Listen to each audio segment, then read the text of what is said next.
What up, what up? It's the Athletic Hockey Show for April 15th, 2026. I am Sean Gentili. I am joined by Sean McIndoe. McIndoe, we are Frankless today. Repeat, we are Frankless. Cameron Gaunce is around to hang out in the second segment. Our new buddy, so stay tuned for that. TSN analyst, NHL defenseman. Got lots of stuff to pick his brain about, but what we're going to start on, McIndoe, is yet again we need to do a playoff reset because there's 2 days left in the regular season, and a disturbing amount of series are not yet decided. The East is locked in. That is official as of last night. We are getting Buffalo versus Boston and Tampa Bay versus Montreal in the Atlantic Division, and we are getting Carolina versus Ottawa and Pittsburgh versus Philly in the Metro. That's fine.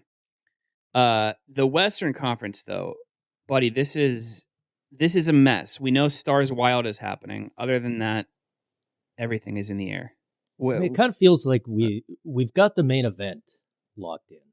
We're just scrambling on the undercard out west, which I'm I'm trying to sift through the potential matchups and figure out which ones I'd actually want to see, and I don't know if any of these are necessarily doing it for me. The big move last night, the big news that come out of last night, I should say, is that the Kings blew a game against the Vancouver Canucks. If they would have managed to get 2 points instead of one against them, they would have set the table for Kings Oilers Part 5. Oh my God! Have you seen anybody who wants to see Kings Oilers? No. Like, I mean, and I'm opening the field up to randos on Twitter. Mm-hmm. Have you seen, like, stray commenters? Has anybody been like, you know what? I wouldn't mind seeing, Oilers Kings for the 14th consecutive year. I have not seen one single person, and you can't get hockey fans to agree on whether the puck is around. And it feels like we finally got unanimous buy-in, which is, please, hockey gods, don't make us watch this again. I mean, I think the Kings agree with you. Like, you go out and lose to the Vancouver. Like, here they do, yeah. Give us the Avs. Change this up. We would rather play the Colorado Avalanche than the Edmonton Oilers for a 15th time. We do need to seriously consider that there was some kind of nefarious stuff going on last night. So that's lined up at the moment. Oilers Ducks. Okay, why not? I think Oilers Ducks would be fun. That would be fun. We'll call it the Eric Stevens Bowl. That's what this is about. We're trying to figure out whether Eric's going to end up on a series involving the Ducks or the Kings. So stay tuned on that. Vegas, Utah is currently lined up. Utah did clinch the first wild card last night, so they are locked into that position. But we don't know who's going to win the Pacific. If Vegas beats Seattle tonight, obviously that gets it done. But there's still an outside chance that we end up with Edmonton, Utah. So that's up in the air as well. The only team that is locked in the Pacific Division is the team that's not in the Pacific Division. Isn't that funny? And they may be the favorites, and they could still finish with the best record in the Pacific Division, which they are not in. Do we want to talk about your little Utah Mammoth stat that you keep bringing up in the newsletter? I mean, do we want to jinx it? Let's talk. No, I'm not. I wrote about it on Friday, so I can't undo the jinx. The Mammoth are one game away from being the first team in history to go a full season without playing a shootout. And if you're not rooting for them, I don't know what to tell you. They're going about, like, there is honor in that. That's the way. I feel like the way we've seen stuff going on with the Kings in particular, who are just mm-hmm. the foremost abusers of the 1 point loss. The Kings should just start every game in overtime. Just go ahead. They should show some integrity and just look, man. Especially since Kings Oilers is still in the cards to some degree, they should just show some integrity and bow out and let the Predators take stuff over. they're going to be so confused when they get to the playoffs. And they're like, what do you mean we didn't get a half a win tonight? By just strangling this game into the LA Kings have got, and this we'll edit this afterwards if this turns out not to be the case, but I believe they have 4 regulation wins on the season. Everything else has been overtime for that team. They are, hey man, I can't complain. It's extra LA King hockey. Who doesn't want that? Who doesn't want to see an extra Cody CC shift tonight? Look, here's the thing out Joel west. Edmondson.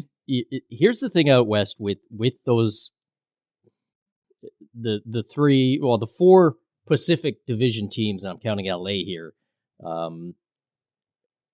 It being in total flux. The Oilers could absolutely still pass the Golden Knights. It would take an Oilers win and a Golden Knights regulation loss. Okay, fine.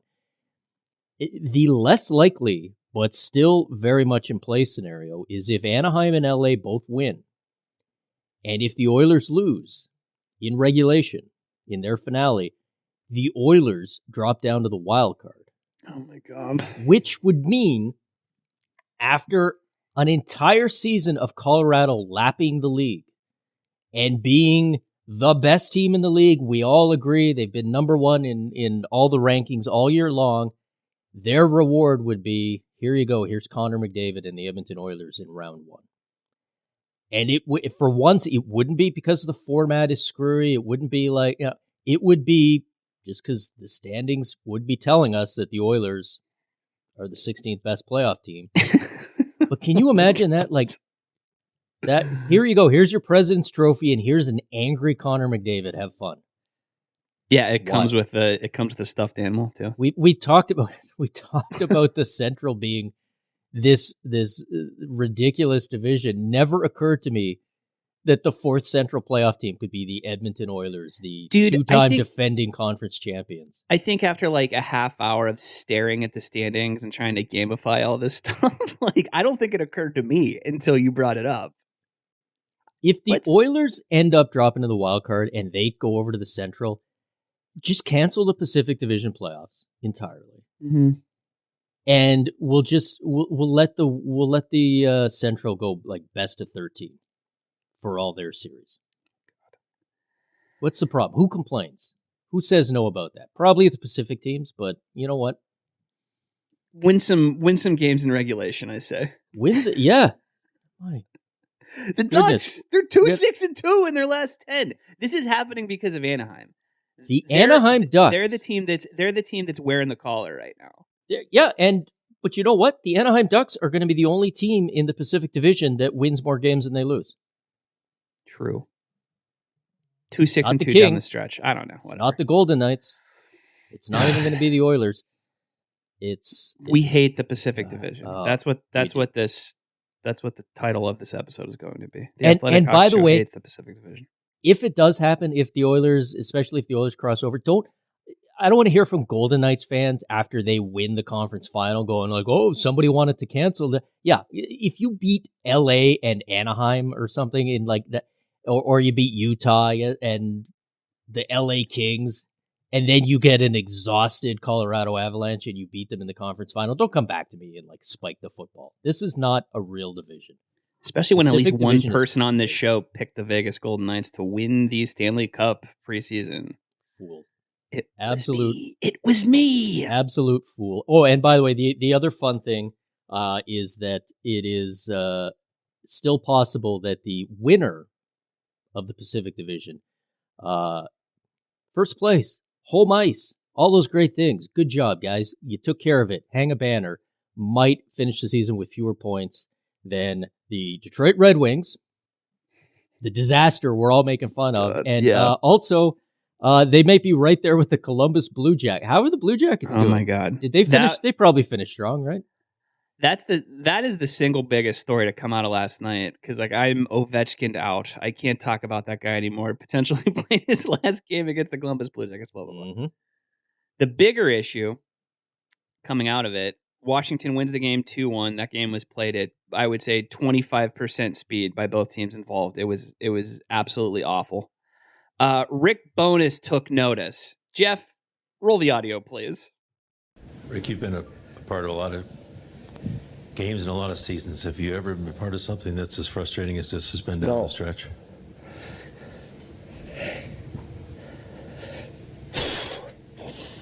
No. And you know what? All you got to do is look at the stat sheet. 3 hits, 23 giveaways. Like, I don't know if I'm back, but if I'm back, I'm changing this culture. These guys, they don't care. Losing is not important enough to them. It doesn't bother them. Like, how can you go out and play like that? Should have done this about a month ago. But this is why we are where we are. This is why we're out of the playoffs. That kind of effort. Losing, you have to hate losing. I don't care if it's a meaningless game. I don't care. Show up and compete. 3 hits, 23 giveaways. What else you want to know? You reached them for so long after you got here. How did it stop? Where did it stop? Because it got tough. Because it got hard. Like we talked about after the Olympic break. It's going to get harder. So everything's good as long as it's going their way. And now it gets tough, we don't want to battle back. And that's what's happened over the last a couple of weeks. That's all that's happened. We're going to change that. If I'm back, I don't know if I'm back. Don and I will talk. We'll get to that. But man, oh man, some of those guys are so lucky the season's over and there's no practice tomorrow. Anyways, there's no more games. What else you want to know? I think even in the long history of this franchise, I don't think they've ever lost 6 games in a row to end a season at home. No. Is that worse? It's terrible. Inexcusable. If they're not embarrassed by, not only tonight, by that, they're on the wrong team. They are. They got to be embarrassed with that. Anything else? Yep. You sound like a guy that wants to be back. Do you want to be back? Did you scratch the itch? Where are you? We scratched the itch. I'm going to talk to Don, as we said from there on, right? But and the players were told tonight, if I'm back, we're changing this freaking culture. That, my friend, was the voice of a man who coached a team that went 3-9-1 down the stretch. They were outscored 39-25 in that run. A team that on March 25th, according to Dom's playoff probability calculator, they were at 92.3%. That is 20 days ago. No team was at a higher probability at any point during the season except the Caps, who were there back in November. So this is a collapse that I don't want to, whether we saw it coming or not, it took place, and Rick Bowness seems to have noticed. Yeah, Rick Bowness seems to have noticed. Kudos to him, man. WrestleMania week, I did not expect the best promo of the week to be cut by an exhausted Rick Bowness. Exhausted Rick Bowness might be my new favorite Tim Robinson character. That was fantastic. And I'm curious how this is playing with Columbus fans, but my guess is this stuff usually plays pretty well with the fan base. I know, me and producer Jeff have been chatting about, geez, wouldn't it be nice if I want to hire Rick Bowness just on a 3-day contract to come coach the Leafs, just to cut promos like this on the whole group and just bury them. That's all. He doesn't have to coach a game. He doesn't have to do anything. Just a consultant. He can get some of that Keith Pelly money. As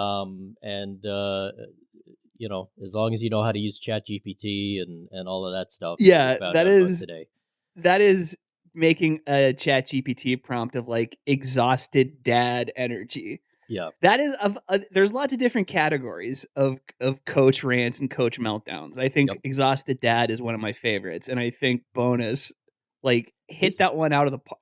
This dude coached the expansion Senators, and this Blue Jackets team broke him.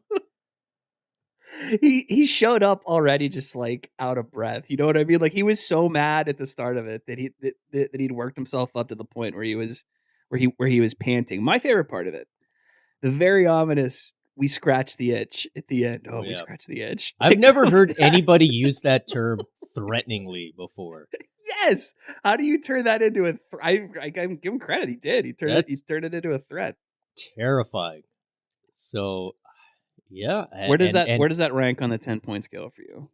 Oh, that was right up there. I mean, I'm trying to think of of all-time great NHL coach. We don't typically get a lot, like NHL coaches usually, you talk about a meltdown, it's behind the bench. It's behind the bench. You know, or yelling and screaming and throwing water bottles and that sort of thing. Tortorella's obviously kind of the gold standard on a lot of this, but Tortorella, you know, he would go after the media, which is, I mean, talk about picking on the easy lowest targets. I mean, holy smokes, you know, challenge yourself Deserved. at least a little bit. Yeah, exactly. I mean, anybody. The answer is Michel Therrien for me. I think this is the best one. This is the best one we've seen since Michel Therrien took over the Penguins a zillion years ago, and that is they think they care, they don't care. And it went on for 3 minutes. I remember he said Maxime Talbot, like spit into the camera. Max Talbot was the only one. He said nobody else, nobody care. Maybe Maxime Talbot. He's 5'6" or whatever. Talbot was the guy who was playing hard, and he was still catching strays. Yeah, I think Bowness is honestly the best that we've seen since then. He doesn't even have a Talbot to. I mean that. Nope. The entertainment value is fantastic on that, but that's some serious stuff to say about a team. Yeah, and absolutely. It does complicate the decision of bringing Rick Bowness back or not, assuming that because now if you bring him back, he's planted his flag. You can't bring him back and be like, we're going to tweak the roster over the summer. Like, you've got to make major changes. But if you don't bring him back, now instead of saying, hey, we brought in a 70-something-year-old guy to coach and he gave us a spark down the stretch and now we're going to go find our new log. Now it looks like you're picking the players over the coach. It's a tough one for Don Waddell, and you know, he's an old school guy himself, so I kind of have a feeling how this might play out, but I don't know. This soft. I really think their goal is to be the worst defensive squad in the league, and they're doing such a great job. I did not know you had impressions in your bag of tricks. This is crazy. We lose Frank for one. Frankie would do a Therrien impression. He's got one. He would. I've heard it. Everybody thought this was going to be a 2-man opening, and it turned out we did have a secret third man, and it was we got a Therrien coming in. By the way, is Frankie legitimately out of the lineup, or are we just tanking for a draft spot at this point? What's happening here? Cameron Gaunce is about to take his job, brother. Okay. Next man up. Gaunce for the second segment. Stick around. All right, we're back, and we are joined by TSN analyst, former NHL defenseman Cameron Gaunce. Cam, let's come out hot here, man. What was your personal Rick Bowness moment? Yeah, I'm sure you've had some. You've played hockey for a zillion years at this point. And if you ever watched me play hockey, it aggravated coaches as well. So that's not true. The best coach flip out on me was when I was in junior hockey. Dave Cameron was my coach. And listen, Dave Cameron was one of the best coaches I ever had. I probably wouldn't have played pro had it not been for him. But there was one time we were playing a game in Ottawa, and I was so bad after 2 periods that he came in. Usually coaches wait a couple minutes before coming to talk to the team. No, he might have beat us into the dressing room. Because once we got in there, he started. I don't think everyone was even sitting down yet, and he already started. The gist of it was, if you're an A player, you're playing like about a C+ lately. You call stepping up in the neutral zone what you've been doing, you look like an orangutan. You're not covering anything. You got holes everywhere. You got holes in your skates. People are putting it through there. You're not taking the man. You're not taking the body. Oh, you think you're so good because you were drafted? If they watched you play like this, you wouldn't have been drafted in 3 drafts. You have been pathetic. And you want to talk about power play time. Ho, ho, ho, ho. And safe to say, by the time the intermission ended, everyone was quiet. I had a younger kid. I was 19 at the time. The kid was 16, maybe 17, came up to me. Hey, you okay, man?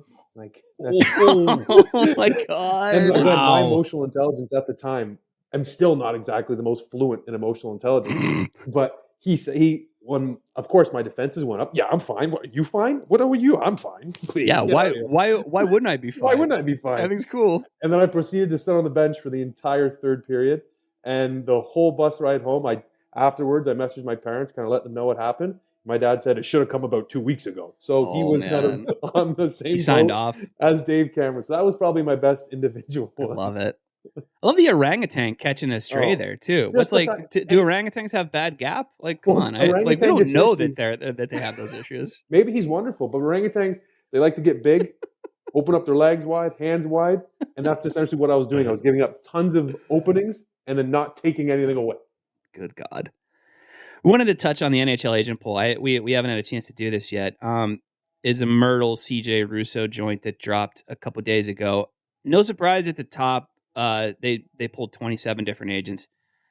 Real simple question. First off was, what's the best run franchise in the NHL?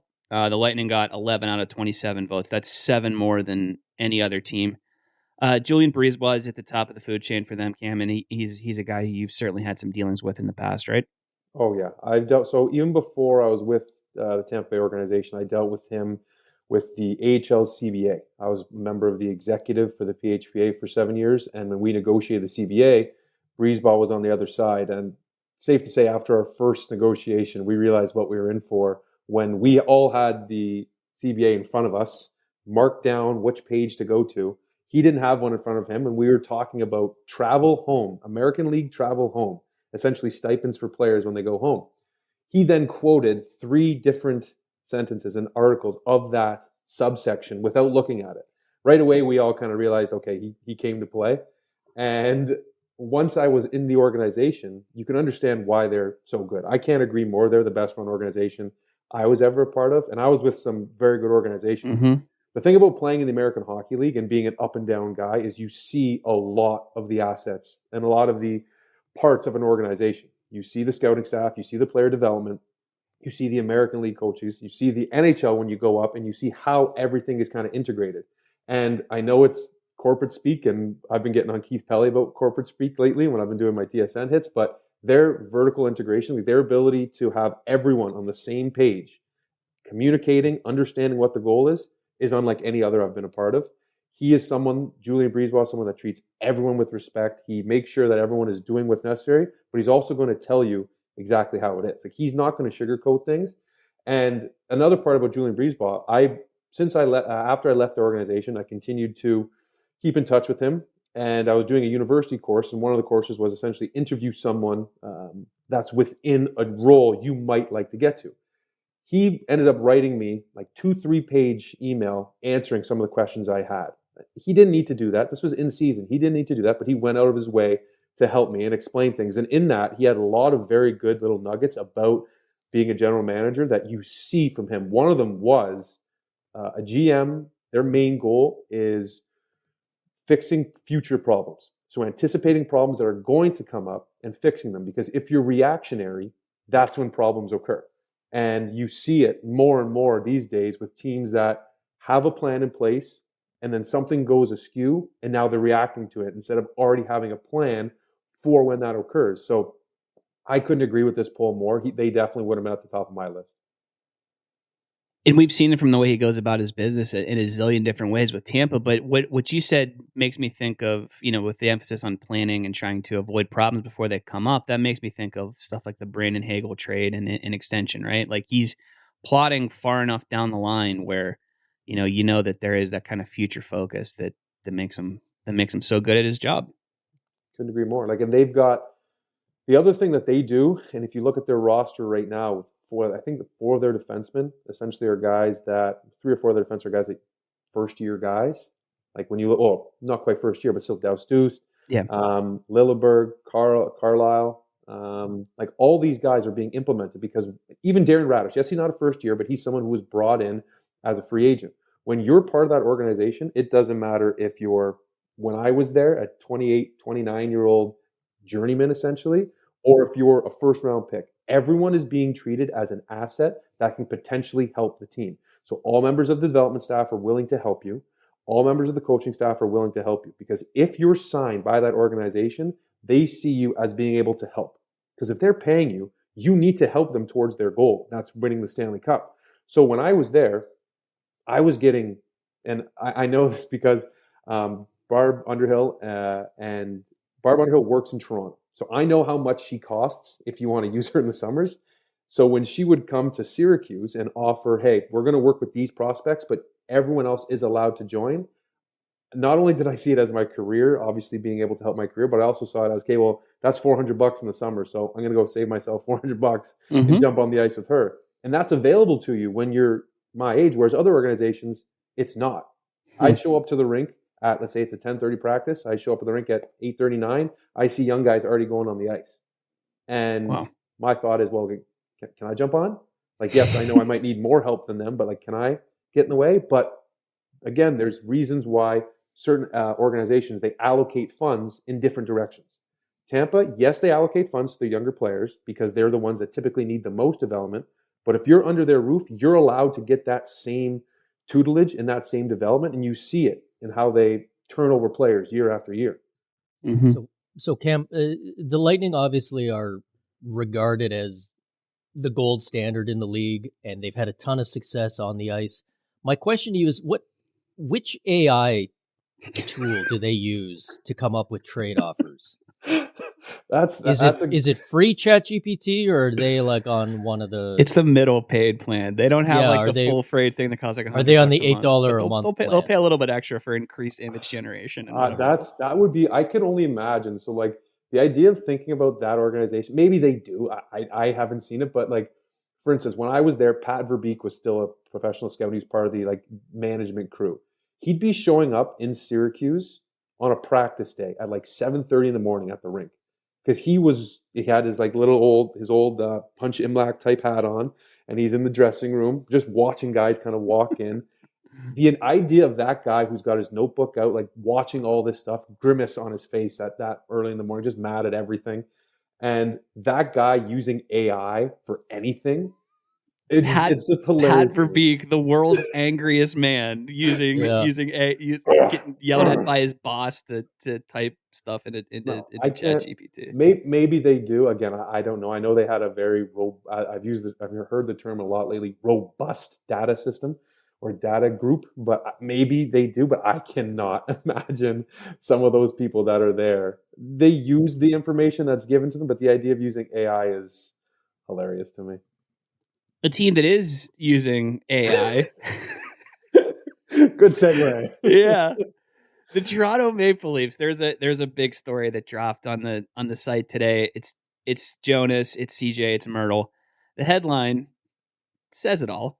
Inside the stunning fall of the Maple Leafs, chaos, dysfunction in AI. Like that's one of the big takeaways is that Keith Pelly, as we were aware, has some kind of weird preoccupation with plugging stuff into ChatGPT as it relates to his hockey team. I'm sure there's no issues there.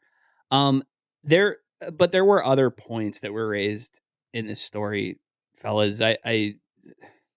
It's just nickel and dime organization. They scrapped the father's trip in November. We knew that, but that seems like it's stuck in everybody's craw. The one that seems really crazy to me, even more than asking ChatGPT if you should trade Matthew Nyes or whatever they were doing. Player discounts covering everything from team gear at Real Sports Apparel to meals at Real Sports Bar and Grill were cut from 50% to 30%. That'll show them. Yeah, you have to fixed it. You pay $5 more for a plate of wings at the bar outside the arena. What is going on? Sports yeah, who's going to pick up a jersey at I wound up in Real Sports once after a game I was covering, and it was like, okay, I don't need to ever go back there again. They fixed it, man. I mean, everyone on the Leafs makes 25% more than comparable players anywhere else in the league. But we're getting it right back. We're getting it back on the nachos.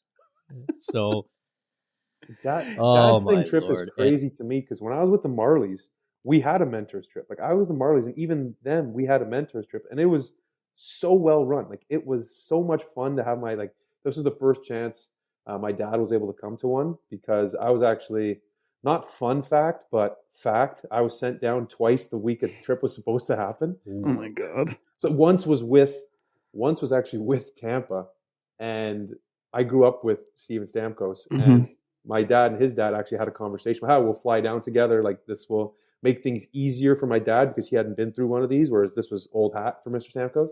And that week I got sent down, so he had wasn't able to come. And again, God, how Julien got that across to me was, "We really apologize. I understand, but this is like something we have to do based upon where the cap sits and where you're at with your waiver dates. This just makes the most sense. We apologize to your dad. We'll make sure anything that he had to handle. I'll give him a call." I'm like, "My dad doesn't need a call. If anyone understands, it's him. He'd probably shake your hand for making the right decision." Yeah, right. As previously established. As we've established, yes. And then actually that same day when I got sent down, John Cooper came up to me, and I hadn't played. This was my first call up with them. I hadn't played. It had been 6 games because they won. That was when they went on that huge winning streak that one year where after every game, Louis Domingue had something going on in the dressing room. But they'd won 6 straight when I was there. So Cooper came up to me, dapped me up, and just said, "Hey, couldn't get you in, 6-game heater, you know?" Like, I get it. Okay. Hey, fine. listen, I get it. I mean, it's a brutal decision, right? Like that sucks for you. It sucked for your dad. But when you have someone who lays it out like that and is like, okay, this isn't happening for reasons A, it's happening for reasons B. Here's what's going on. Like, and sorry. the other thing that might not seem, he didn't say, "But you're going to be up again next week." Yeah. He didn't give me any of that bull crap. It was just, "Hey, listen, this is where we're at. We're going to see how things go. Continue to play the way you were playing before you got called up, and we'll see how things go." And then the other thing that they talked about with me a number of times, which some organizations do, it's not just them, but he talked about how when you were up here, you didn't hurt us, which doesn't seem like much. But when you're the extra guy coming to the rink, whether the team's winning, whether they're losing, you have to bring a positive mindset, and you have to be finding a way to help the team. So for me, I was shooting on Vasilevsky almost every day. Oh my God. He probably didn't get any better doing me shooting on him, but I was doing what they wanted from me. And I was helping certain players. I was doing extra before and after practice. I was making sure I was working. All these things I was trying to do. It might not seem like a ton, but if you have an extra player who is nothing but just coming in and dragging his lip, got the bird shit lip, as guys call it, just dragging it around. Or if you're coming in complaining, going through the motions when you're shooting on like someone like Andrei Vasilevsky, they don't want you there. Like, you're not helping the team. So you need to figure out a way. So that was one thing they made sure to emphasize was, listen, you did a great job doing these things. No, you didn't factor in on the ice, but you helped some of the players. You might have helped the staff, all these other things. So that was one thing they really emphasized. And Pittsburgh actually did that before when I was with them. So I need to give them a shout out. They did an excellent job of making sure, even when I wasn't playing, I felt relevant. And that was one of the things I learned from them. And Tampa did the same thing. Are you bummed that your career is over at this point, and you couldn't just say, like, you know, if you were up with Tampa, say last week, you couldn't just plug how to beat Andrei Vasilevsky into ChatGPT and get a good answer for it? Oh my goodness! Well, I just miss playing in this. So when you had the first part of that question, I was ready to. You could probably hear my sound levels jump up because I said, "Oh," because yes, I wish I was still playing. Like, full stop. Of course, always wish I was still playing, but no. The idea of, can you imagine someone like a shooter going in for a shootout just beforehand? Hey, give me the iPad. Can I have the tablet, please? Vasilevsky, what do I do? Wait, ChatGPT. I am about to take a shoot. I'm in the shootout against Andrei Vasilevsky. Please plot a course of action for me. Okay, ChatGPT telling you, look, fastball. He's gonna start you with a fastball and then go slider. That's a wrong sport. That's a great catch by you. That is a wrong sport. Shooting on Andrei Vasilevsky. ChatGPT's answer: be someone else. Oh, well, be someone better. Ah. No, it says better you than Frankie Corrado. Okay. Coach, tell the coach to choose someone else. Hey, come out. That's what we're getting from the Leafs next year, guys. I'm excited for this. That's what they're gonna be looking up on the bench. That's a big iPad on the bench. That's how you're going to integrate big data from top to bottom in that organization. That's the plan. McAdoo, how do you feel about all this? You're great. You're being silent here. It's fantastic. I'm filled with confidence with how this organization is being run. I'm sure when they eventually get around to hiring a GM in August, it's going to be a fantastic hire, and I can't wait. There we go. You said it. Cam, give us what's a series you want to see in the West? Let's finish up there. Not to do a breakneck switch there, but we talked about it in segment 1. We're still so much uncertainty in the Western Conference. What's the one series you want to see come out of this? Edmonton, LA. I haven't seen it enough. Oh my There it God. is. There it is. We found him. the We found guy. the one guy. It's Okay, Cam Gaunce. He's the person who wants to see this chance. shit again. I Great. think for me, honestly, I would love to see. I don't know. Obviously, it's going to take some work, but I like the idea of the Vegas Edmonton again. Would still be fun for me. Vegas is playing away right now that they haven't most of the season. Whether it's just you hope it continues come playoff time with the kind of excitement, the offense that they've been playing with. I'd like to see that because they've been so good defensively all year that it's kind of taken away. And again, they've been using words like "we found our fun" and all this type of whatever. Yes, that is part of it. I agree, but you don't have the same coach barking at you. That's all it is. Like it's not I found my fun. It's the boogeyman's gone for now. So I'd like to see that because at the same time, Edmonton's been playing a bit better defensively. Like their defensive numbers have been much better. They held Colorado to a goal and only another one in the shootout. So I'd like to see those because I want to see what Connor McDavid can do against them. I want to see how if Marner continues to be, he's been a shutdown centerman since Tortorella got there. So I'd love the idea of seeing Marner, who is not the most fleet of foot, very good player. But he's not someone who's going to be picking up Connor McDavid. The call in basketball is pick him up full court. He's not picking him up full court. He's going to be waiting for him. So he's not playing the way Team USA did in the Olympics, where they're essentially staying with McDavid on every swing in the neutral zone. So Marner's not going to be able to do that. So how are they going to try to play against McDavid like that? For something like that excites me. And I like to see how Connor Ingram does because old teammate of mine, Syracuse, some great stories about him for another time. But he's been playing excellent lately, and that makes me very happy to see because though I am supposed to be an unbiased media member, I still have relationships, and seeing someone like him who has gone through what he's gone through play as well as he has, I love to see that. So for me, Edmonton, Vegas. What about you guys? I think you sold me there, man. Like it didn't occur. We were saying earlier, it didn't even occur to me that Edmonton Vegas was potentially on the books until this morning. Like we've been staring at the standings for 45 minutes a day, and it seems like that's a new one that popped up that I hadn't thought about all that much. How about this? Whenever the Oilers beat the Kings in 5, and in a couple weeks, you come back. You can tell us some Connor Ingram stories because he'll be the toast of the town after shutting down that offensive juggernaut over the next couple weeks. I'd love to, because again, he is one of the funniest guys. Just dry. Have you ever watched his YouTube stuff when he hit between two posts? He's a totally likable, recognizable guy. You can see the human being, that's behind the player there. Very which is always and huge. my wife and I met his parents when they were here. Just a couple of when they were down in Syracuse, just like salt of the earth, wonderful people, extremely nice, going out of their way to speak to people. Just so again, someone like him, you cheer for. Unbiased media member though, especially when I'm probably going to be talking about them over the next couple of days. You don't have to tell that lie. That's what me and McAdoo have to pretend. Yeah, when did this unbiased? We have to be unbiased? Is this isn't that, again, not to get too deep, but isn't that the point of media and the democracy is you pass along unbiased things to the media? Theoretically, yeah. That's what I get paid to do, but we'll see. I should have probably read the job description before I signed on. I might have screwed up. Yeah, I don't know where it says in my contract about making fun of Keith Pelly and AI for 15 minutes every week, but here we are. Thanks, buddy. What does TSN have you doing the rest of the week? So this week I got night shift tonight, night shift tomorrow, and day shift Friday. So tonight, I think Craig Butt and I are both working. We'll be watching the games, doing a hit, probably SportsCenter, maybe a Jay Onright for the next 2 nights, and then a day hit on Friday. So it'll be on the 6 p.m. SportsCenter, and then Monday, I'm not sure if that's the first day of playoffs I'm working is Monday. I'm not sure if I'll be doing a panel for that or if it'll be a SportsCenter hit, but I'll be busy over the next little bit, and I can't wait to start talking about stuff other than are they going to make a run? Are they going to make a run? Why are they going to make a run? So I can't wait. Love to hear it, man. They're lucky to have you. Well, thank you. And so are we. We'll talk to you again real soon, dude. See you guys. Thank you very much. All right, we're back. Sean McAdoo. I'd like to tell you what I've learned. What have we learned, Sean?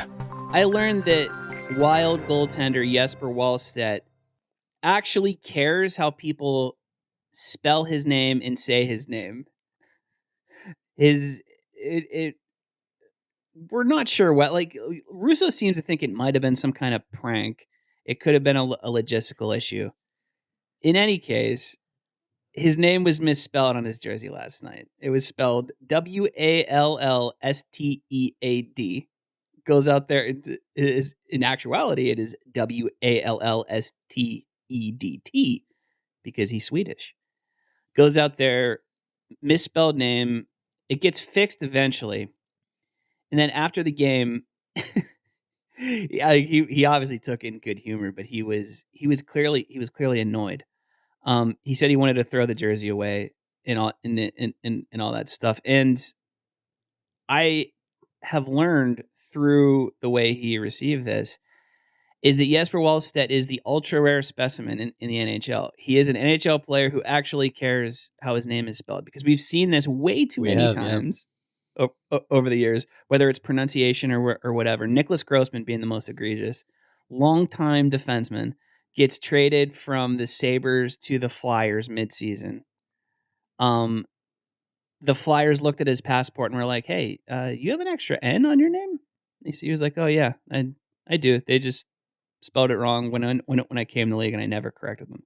That is one of the most incredible stories that I can remember. But it's also of a type where we've seen over the years. You know, you find out 10 years into someone's career that you've been pronouncing their name wrong the entire time. I appreciate Wallstedt being like, no, it actually pisses me off when I see my name spelled incorrectly, because it really is. It is like one of the most disrespectful things you can do is just not care how to say or spell someone's name. And the worst hockey fan is like, that's the difference in the NHL. They don't even care if you spell their names right. It's not like those other sports where as somebody who has never misspelled a name. Never once, not one time. Yeah, Me neither. this is terrible work by whoever that was. And I love how Marc-Andre Fleury somehow got pulled into this. Yes. The guy he's not with the organization, he's not in the building, he's not even anywhere in town, and yet he is still apparently the prime suspect for this hilarious prank. Like, even I don't know if you know this about Marc-Andre Fleury, Sean. No, I don't. What? A bit of a prankster. Really? I love that Russo wouldn't even totally clear him like in this story. Oh. It says Fleury, for the record, wouldn't fess up to the misspelled nameplate of his Wild backup heir apparent during a text exchange with The Athletic. He was in Vegas for an alumni golf event. He wouldn't fess up. Come clean. That's when somebody's like, "No, it wasn't me." Okay, I'm in Las Vegas. It was physically impossible for me to do this. Also, it seems like a pretty standard mistake, and also not funny at all. Just kind of something. Right? Just kind of something boring that happened. Is that really a great prank? I feel like you could have more fun if you had access to manipulate people's jerseys and equipment. I hope they threw that nameplate away. I have no idea where it went. I told Cliffy that I don't want to see that name again. That's Wallstedt. Yeah, man. Be pissed. It's your name. People should spell it correctly. Dallas fans, you now know what to do. You know what those signs have to say that you're going to be waving around. Oh my God. Make that happen.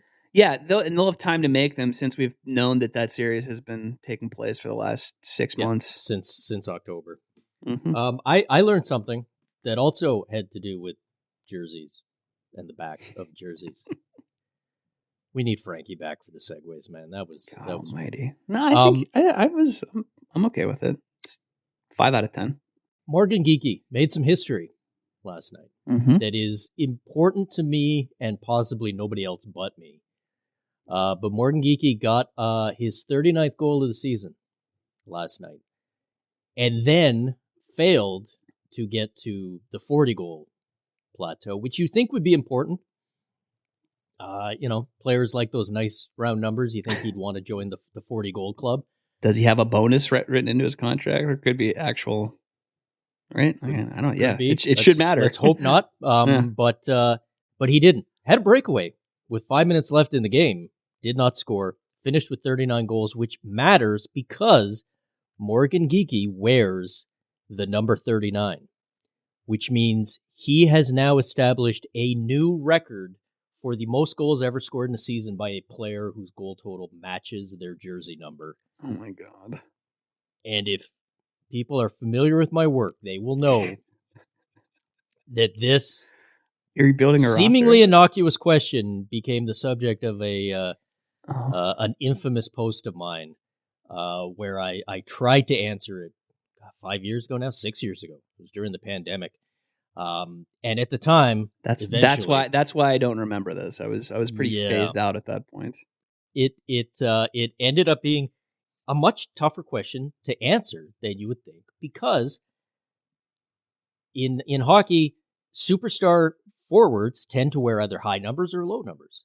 There's not a lot of guys in the 30s and 40s and 50s. I mean, so it ended up being very tough. It turned out to be, at the time, Austin Matthews had scored 34 goals in a season.